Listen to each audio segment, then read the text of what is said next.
desde el punto de vista de imagen, si se allanan a pagar las multas y si se acogen a la reserva tributaria que está dentro de nuestra legislación. Pero más allá de eso, que lo hagan, esto desde el punto de vista ético, aunque sea legal, no es muy bien visto a nivel global. Sin embargo, José Roberto, o no sin embargo, a ver, son funcionarios públicos, ahí la carga ética es mucho mayor. Correcto. ¿No es cierto? ¿Qué significa, y la carga de prueba, además. ¿Qué significa esto para un funcionario público? Y yo le agrego una arandela importante, nada menos y nada más que la secretaria de Integración Social de la Política Social del Distrito. No, y no por lo que sea ahora, sino lo que era la canciller. Además. Habría que mirar la fecha, la constitución de empresas, etcétera, y sus momentos de ejercicio. Es en 2004. Ahí estaba. En el 2004, 2008, 2009, 2010, 2014. Es la canciller de Colombia, la representante de Colombia y el gobierno colombiano ante el mundo, que es la función que representa ese ministerio, abriendo cuentas en un paraíso fiscal, porque Panamá... Sociedades. Eso es importante, Sí, porque las son cuentas... empresas. Sí, empresas, eso es más grave. Abrir Es cuentas más grave. no es tan grave, pero abrir Crear sociedades... sociedades. Alguien diría, no, es que quería invertir en Panamá, como cualquier empresa extranjera que quisiera venir a Colombia y abre aquí una empresa para invertir en Colombia. Claro. Pero en general, la apertura de sociedades en Panamá no es para invertir en Panamá, Sí. sino es para esconder movimientos, porque esa es la gracia del paraíso fiscal. Panamá ha luchado por dejar de ser un paraíso fiscal, ¿cierto? Por aparentar, por aparentar que ya no es. Aparentar que ya no es. Por presiones internacionales que, entre otras cosas, hacen los demás gobiernos del mundo a partir de sus cancilleres.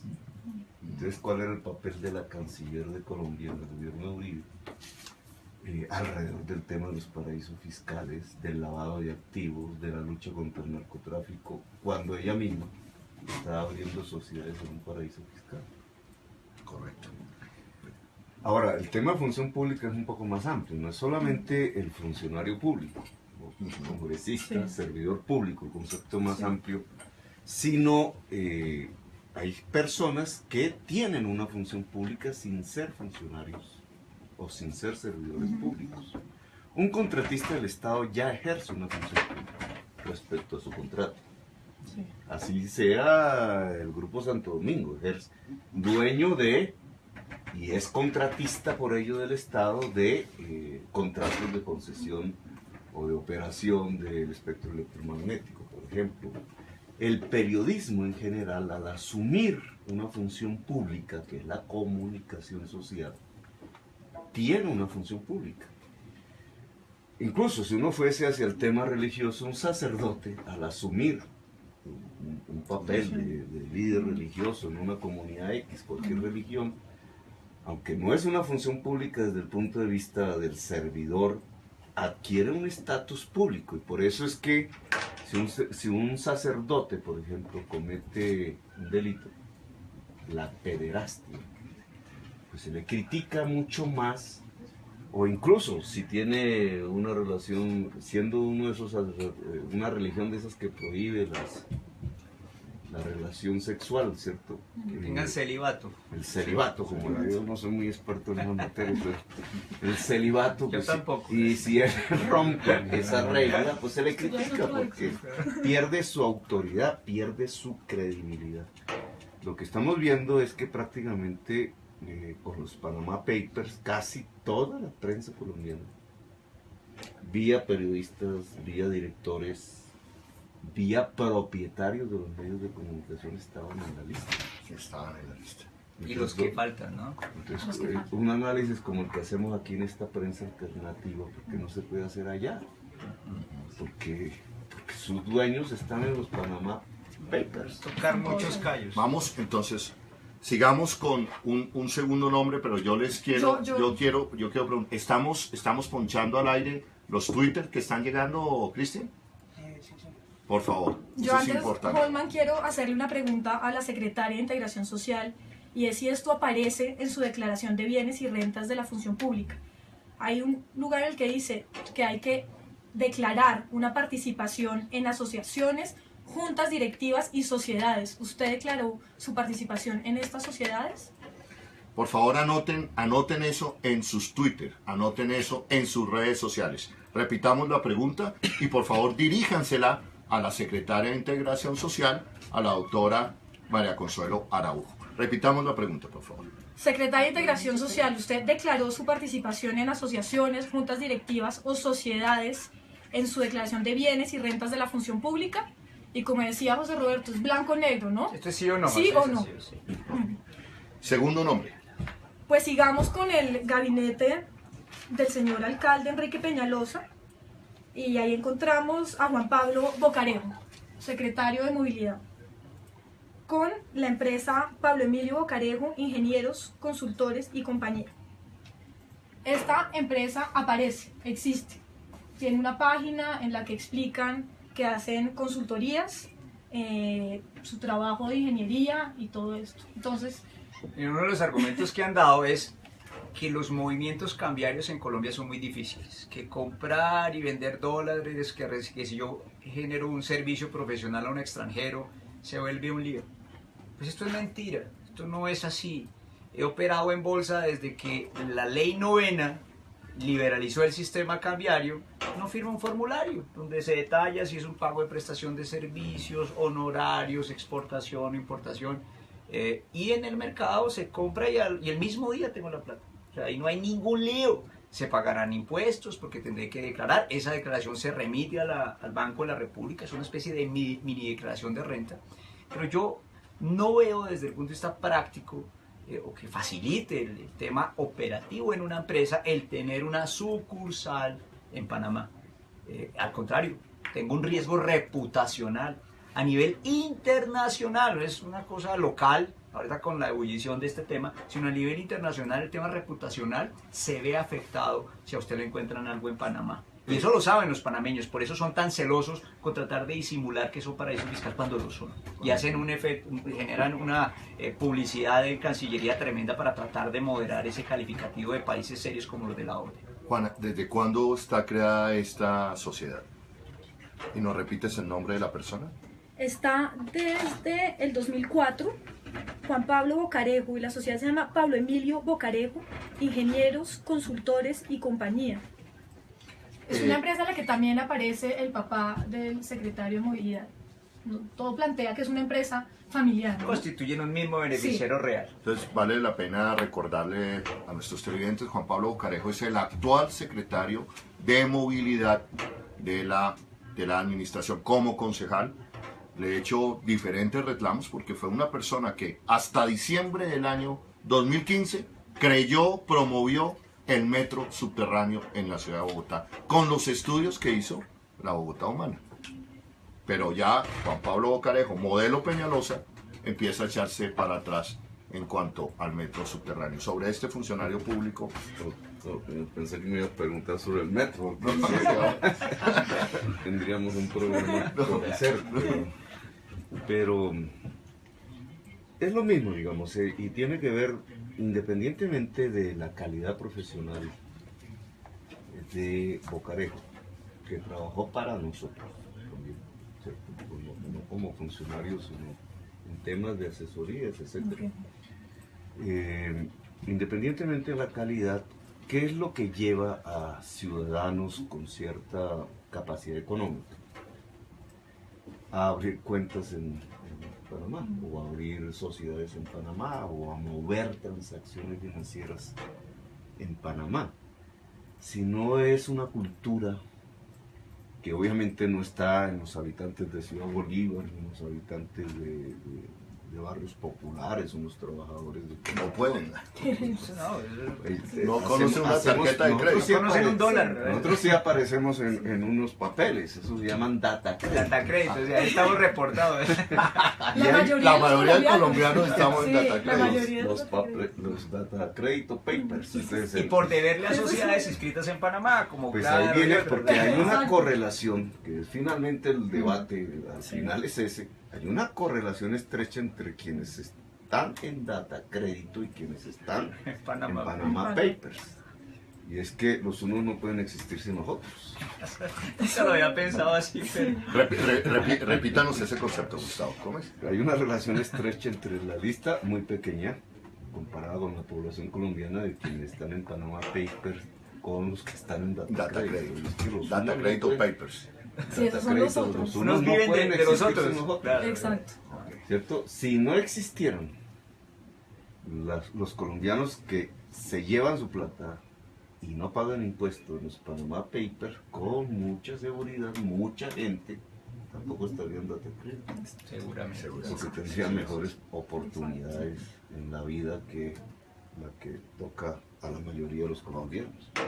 Es un debate pertinente de una reforma tributaria. Ese es un tema que quiero tocar antes de que se nos vaya José Roberto. Bueno, tenemos preguntas vía Twitter, compañeros que nos acompañan en los estudios de la resistencia y la esperanza. Aquí, así los llamamos, los estudios de la resistencia y la esperanza. ¿Alguna pregunta? No escucha a nadie. Bueno, sigamos. ¿Qué otro nombre? Están pidiendo nombres en este momento. Bueno, para terminar con el gabinete de Peñalosa, pues para cerrar con alguien que ya ha tenido también problemas por conflictos de intereses, que es Andrés Ortiz, el secretario de Planeación de Bogotá. No podía fallar.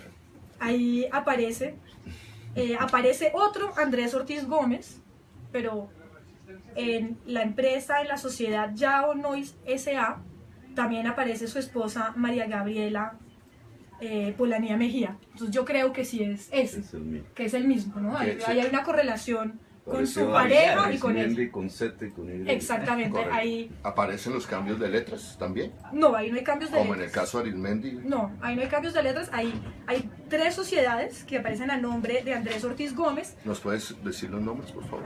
Ancora Investment Corp, Renta Urbana Panamá y Yao Noi S.A. En la que puedo comprobar que está él es Yao Noi S.A. porque está su esposa María Gabriela Polanía. Hay algo que menciona Juana muy importante y es que acá de las pistas que no pudieron cubrir, porque pues cambiar la Z a su ayuda, poner una Y por I latina a su ayuda, En el caso de Arismendi, ¿no? en los que sea, porque es que es una práctica muy normal, o sea, o sea, es una práctica común. Sí, o sea, póngame otra letrica que eso de Panamá no dice nada, sí, un H y Eso no se dan eso cuenta. no se dan cuenta y disimulo la cosa. Pero acá les ha tocado aceptar porque pues la hija se llama como es y el hijo se llama como es y la esposa se llama como es.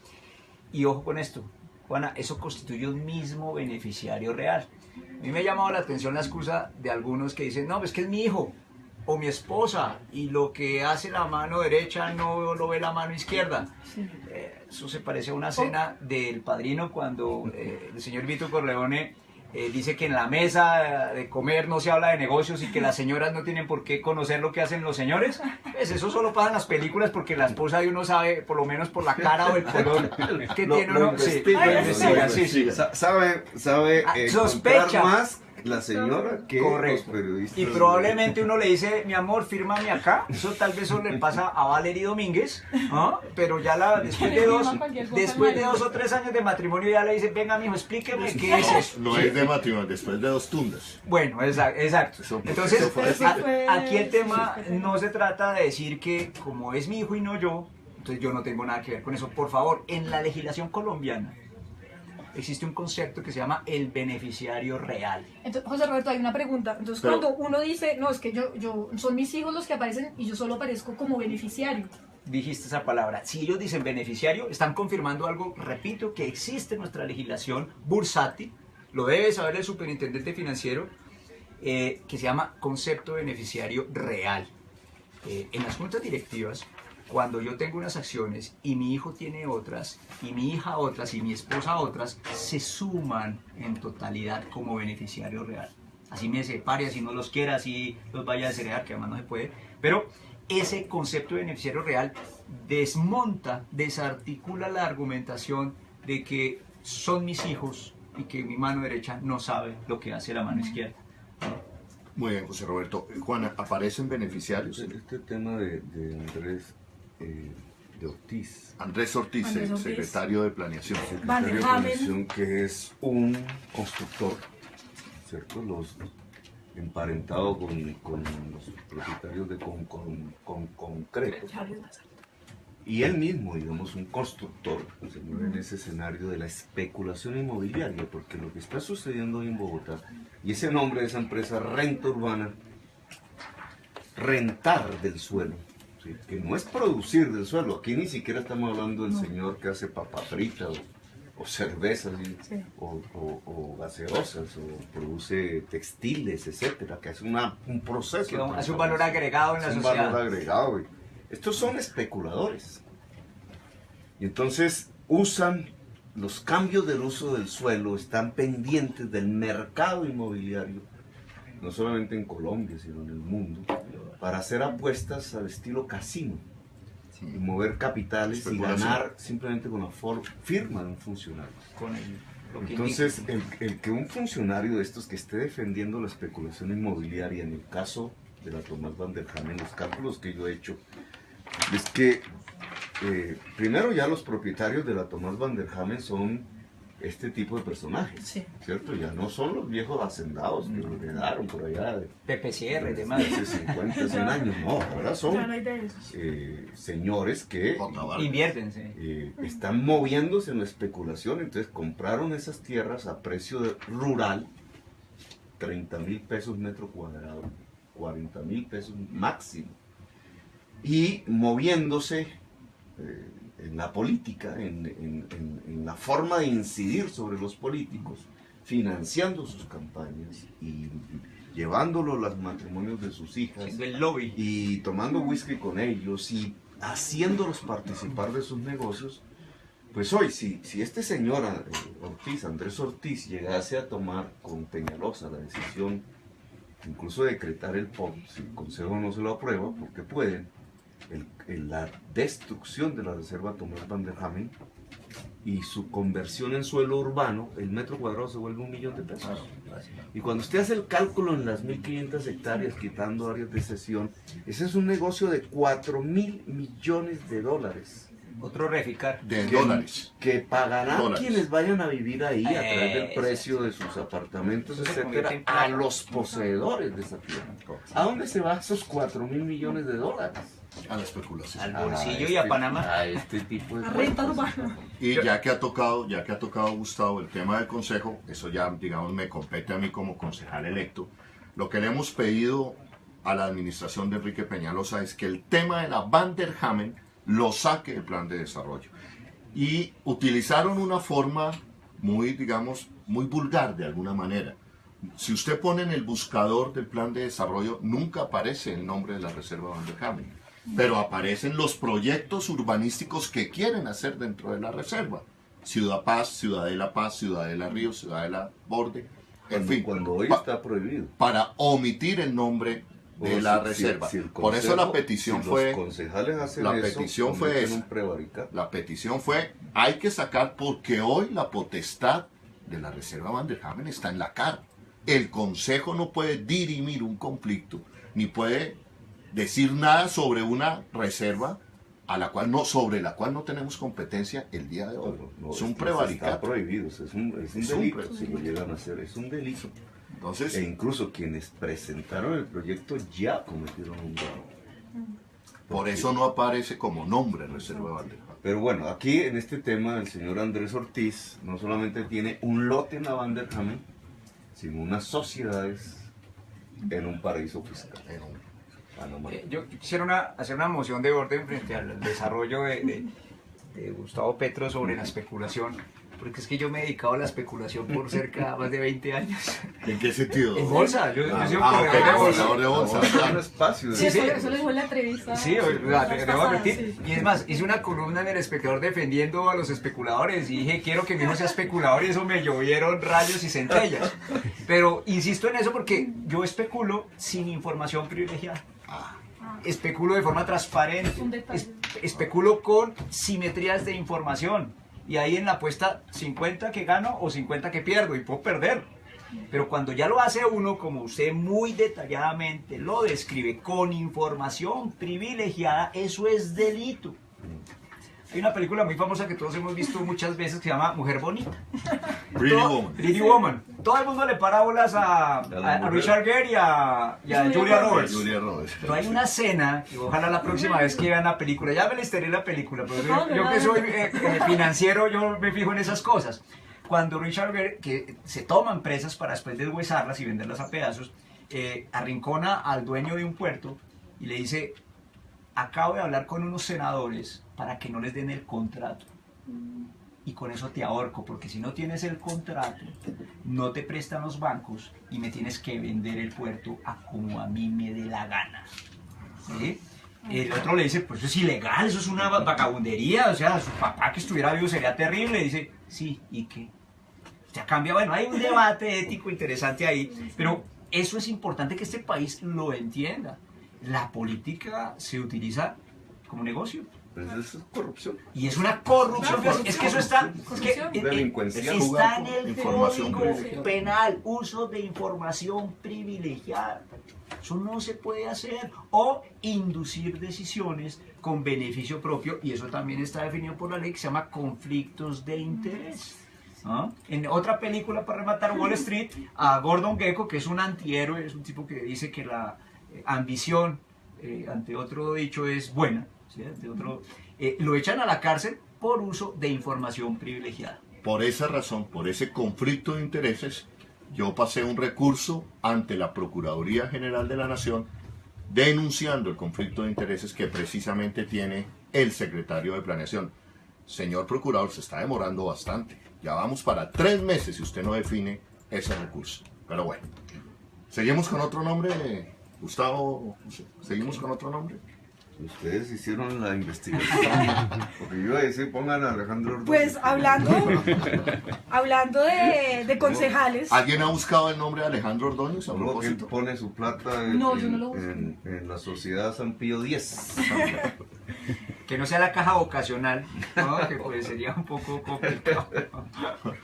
Bueno, Ya que hablaron de concejales y del Consejo de Bogotá, aparece Dora Lucía Bastidas UAT. ¿quién? Lucía. Sí, hostias. Entonces aparece con una empresa que se llama Sarielis S.A., de la que intenté buscar información. No solo yo, varias personas estuvieron buscando, pero no aparece absolutamente nada.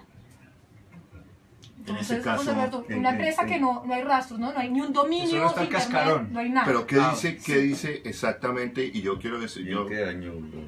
El año fue el 27 de abril del 2010. Las sociedades, vuelvo y repito que es fundamental esa pedagogía, son antelequia jurídica, son otras personas. O sea, aquí se habló mucho de la clonación de ovejas y de caballos, pues uno puede clonar personas ya desde hace mucho tiempo, desde el derecho romano, y se llaman personas jurídicas. Y a través de estos cuerpos ajenos, que en este caso pareciera ser un mero cascarón, algo se pudo haber manejado.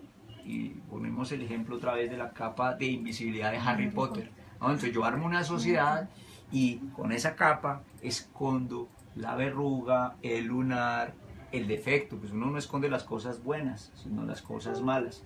Por eso Panamá lo he definido también como una especie de caguán tributario, o ralito, pues para Zona no de susceptible, zona de extensión, porque esto es importante, esto no se trata de un tema de izquierda o de derecha o de centro.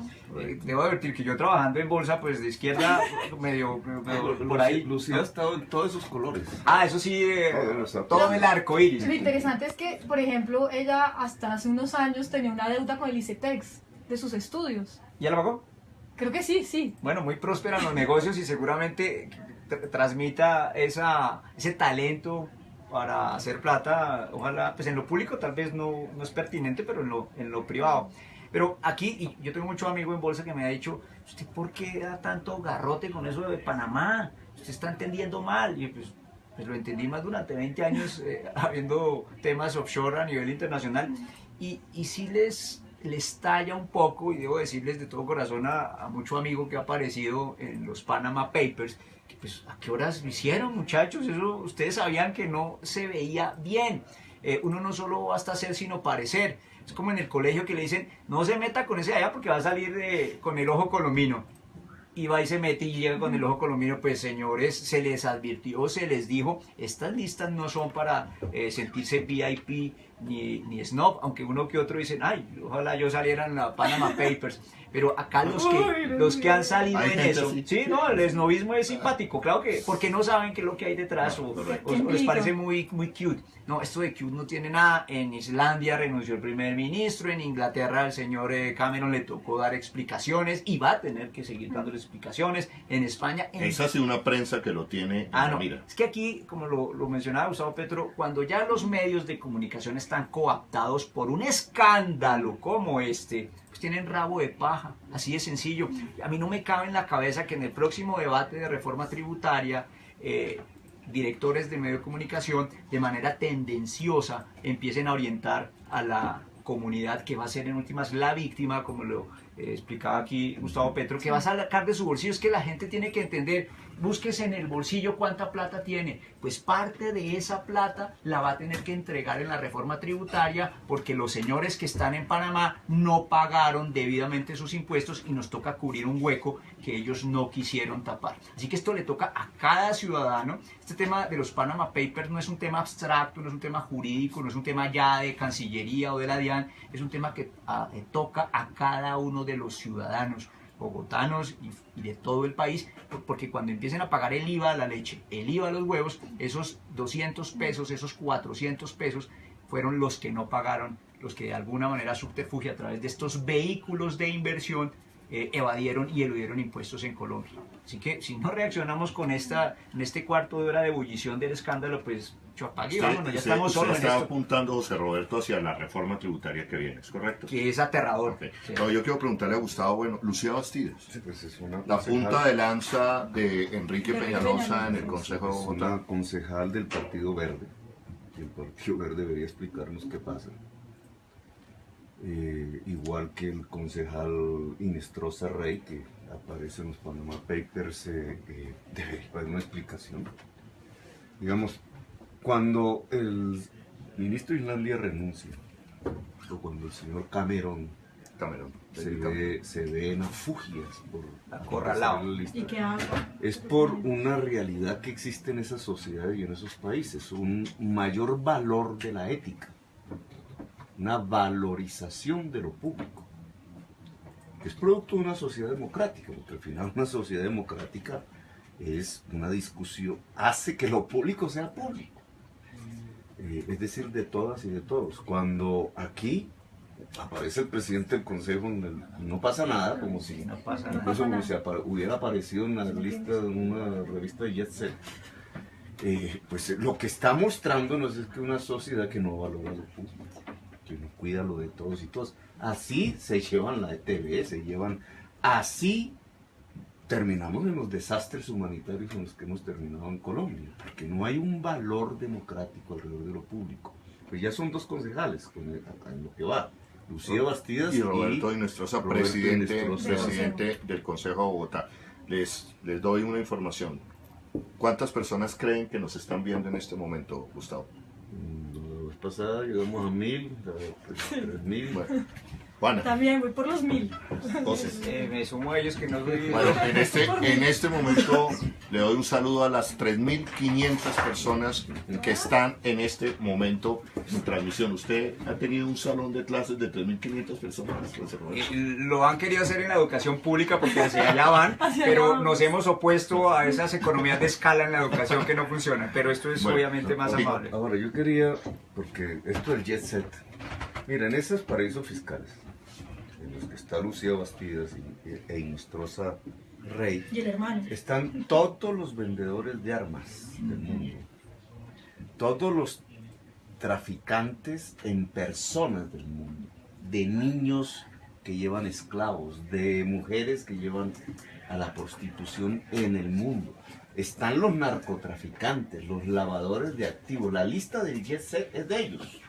Y están las grandes empresas que le sacan el bulto al pacto social en sus países para resolver los problemas sociales de sus países. Esa es la lista del jet set en la que está Lucía Bastidas y está Inestrosa Rey y están los que ustedes han leído y los que ya aparecieron en algunos medios Tímidamente. hasta que se callaron, Exacto. porque estaban ellos mismos.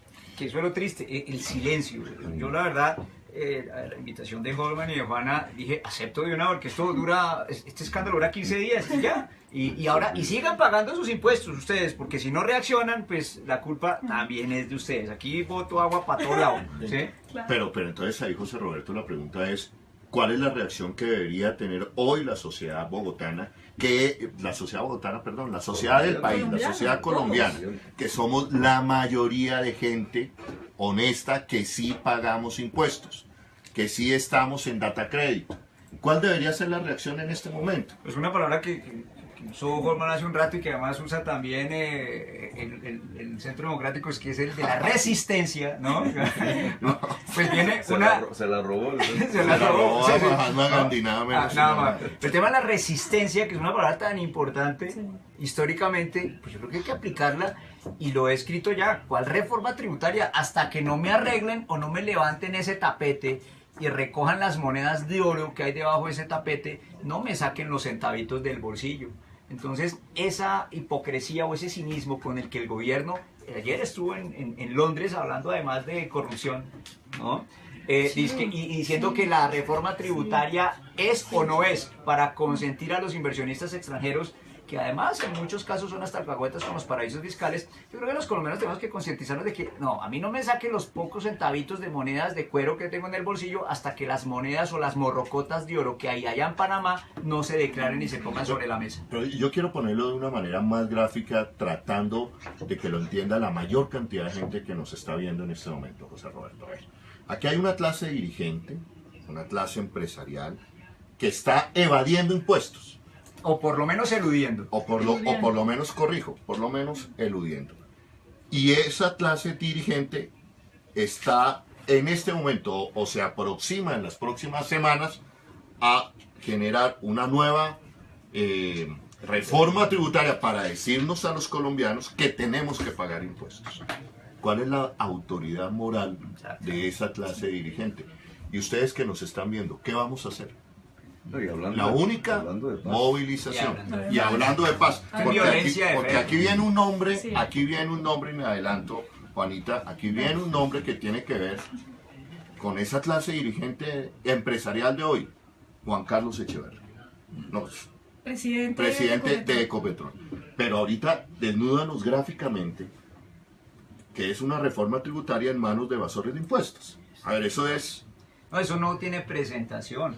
Además que Juan Carlos Echeverri no pudo dar explicaciones en el debate de Reficar cuando le dijeron, oiga, ¿cómo así que Ecopetrol tiene sociedades offshore? O sea, Ecopetrol, la empresa de los colombianos, que debe dar ejemplo. Sí, ellos tienen sociedades en Delaware, Estados Unidos, que Delaware es otro paraíso fiscal en Estados Unidos. Es que... O sea, tenemos empresas públicas que... inscritas en paraísos fiscales o en islas offshore. Entonces, no puedo explicar. Miren, es que esto es supremamente grave. O sea, esto no es un tema, repito, ni de izquierda ni de centro-derecha, es un tema del bolsillo de cada uno de los colombianos. Ahorita les van a sacar su moneda a cuero, pero ellos están llenos en la boca de morrocotas de oro. Y por eso hizo reforma tributaria. Entonces me dice, pero eso no les cabe. ¿Cómo es? Llena la boca de morrocotas pidiendo más impuestos. Eso, por favor, eso no tiene presentación. El señor Juan Carlos Echeverri no pudo dar explicaciones. Ahora, eso no lo hizo él, lo viene desde el anterior. Los controles, ¿dónde está esa?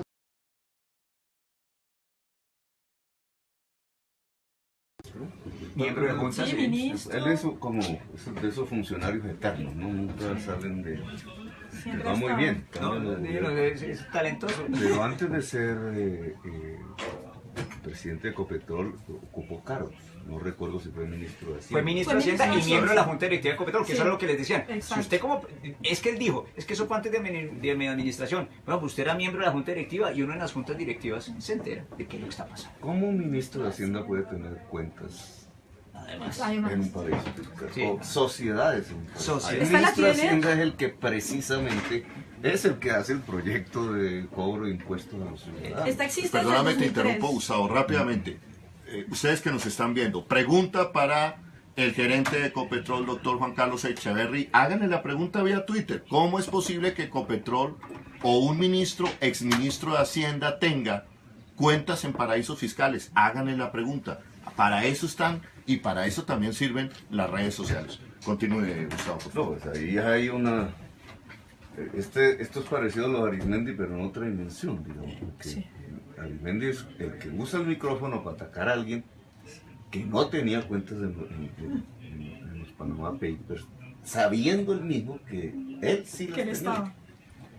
Como digamos, hay que ser uno perverso para hacer una Cínico cosa de esas. en su No, máxima no. expresión. Pero aquí se da un caso similar porque este señor le pedía impuestos a los colombianos. Era su función, cobrarlos.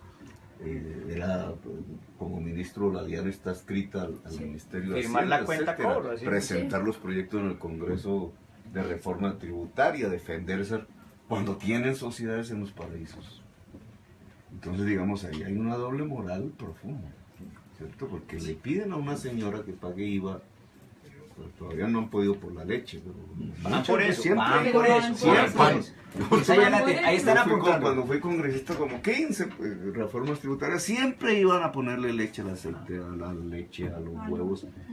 Y esos mismos que piden que la señora pague, o los niñitos terminen Son los que pagando más, tienen son los que acaso tienen más La boca cuentas. llena diciendo, El grupo Sinergia para Juan Carlos Echeverri. que es una firma de consultoría reconocida Sí, en Colombia. exactamente. Seguramente la explicación que dará él, volvemos a lo mismo, es que el manejo de los honorarios en dólares que sus clientes extranjeros le pagan es más fácil manejarlo en Panamá.